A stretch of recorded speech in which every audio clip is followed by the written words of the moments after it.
If I could introduce Mayor Wolf of Stoke-on-Trent City Council. Thank you.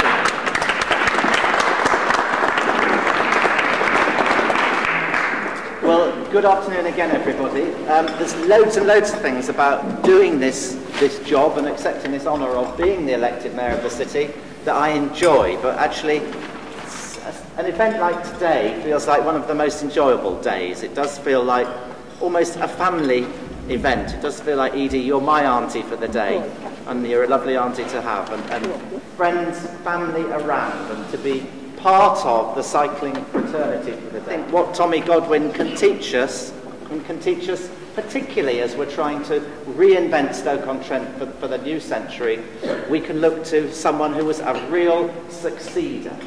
Someone who, first of all, set his ambitions very, very high. Tommy wasn't saying, well, I'm just a Stokey, so I'll settle for second best. He was saying, I am going to be a world champion. And by goodness, he has been, hasn't he? And still is. A record that remains unbroken all these years later. And just to finish off, I want to introduce someone who had the privilege to know Tommy well. Phil Griffiths, a friend of the family, is going to say a few words.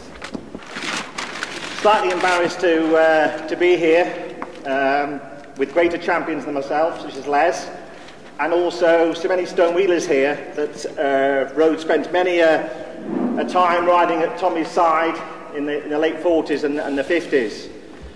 Tommy Godwin was a great friend of my father, and basically there's always been a lot of memorabilia of Tommy's in the household, and so then it made it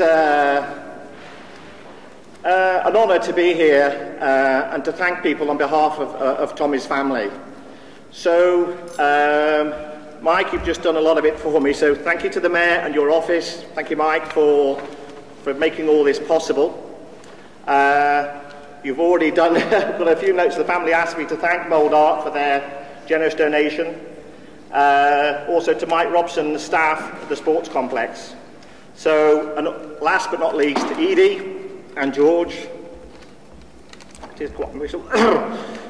because again, personal friends of mine and Tom's, for actually instigating today's recognition. I'm pleasantly surprised to see that there's so much press cuttings and photographs of what Tom did.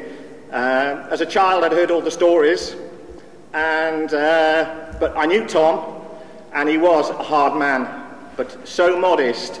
And when we say he didn't have a lot, Tom had a lot, but he gave it all away. He gave his cups, his medals. He just seemed to get so much pleasure in giving a silver medal here and a gold medal from a time trial here to other people.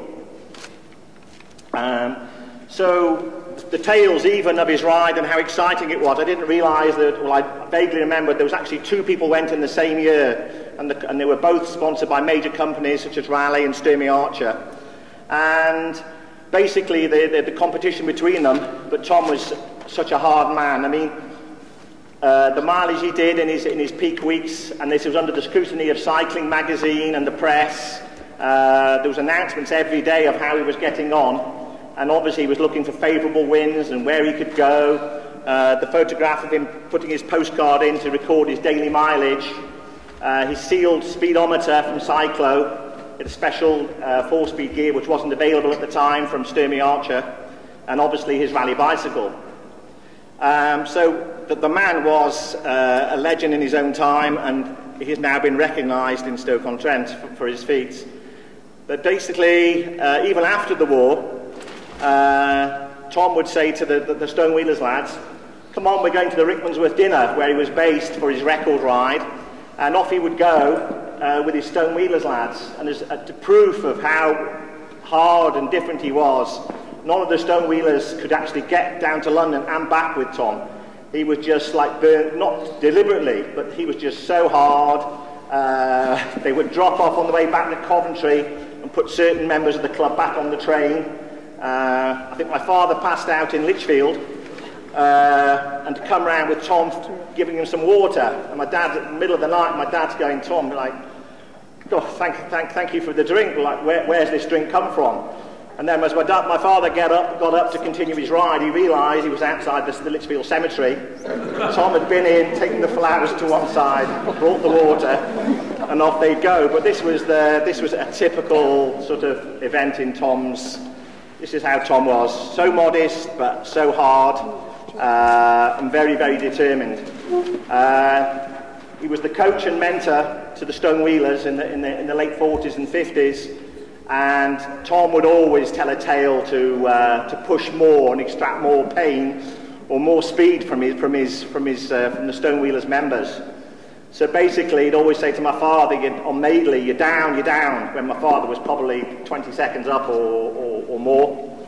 My father will actually try that bit harder to go that bit quicker, much to Tom's pleasure. You know, so there's tales like this, but in the late 60s and early 70s, Tom did the same to me. He was always out on the Stone Wheelers Hilly 40 at Blackbrook with about 4 or 5 miles to go. And even when I was 5 minutes up, he'd go, you're down, you're down. But obviously, the younger generation, we're more cheeky now than my father used to be, and I'd sit up on the top and say, Tom, you're not pulling that one on me. But he was a real character, and it was really a pleasure to know. And it's so pleasing to see all these photographs and the press cuttings from his ride. One reason it's a little bit sentimental is I knew that my father had something of Tom's for years and years and years. Excuse me. I'm talking 60-odd years. In the Griffiths household. And like I said, Tom used to give everything away. Unfortunately, it's not his bike. And with the chaos of moving in recent times, I didn't know where this little memento was. And this is perfectly true. So on Saturday, you know, spring's coming hopefully, I decided to mow the lawn for the first time this year.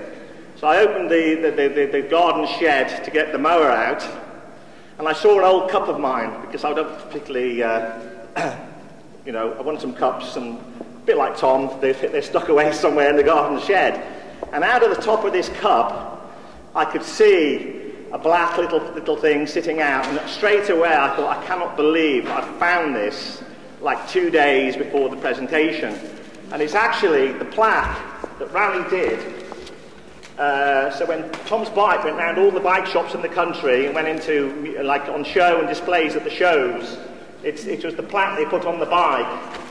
So it's actually, well, you know, since 1939. So Tommy Godwin, on year's mileage record, using a Raleigh all-steel bicycle fitted with the Sturmey Archer 4-speed gear.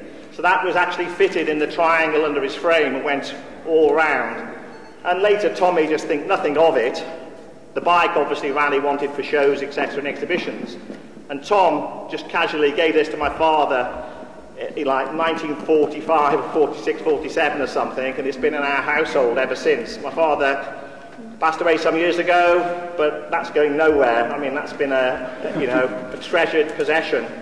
And so then I felt that maybe it's slightly in keeping that I should be making this thank you to people here today on behalf of Tom's family. So sorry for the sentiment, but there you go. Thank you all, and finally, thank you all for everybody attending, and that's on behalf of Tommy's family. Thank you.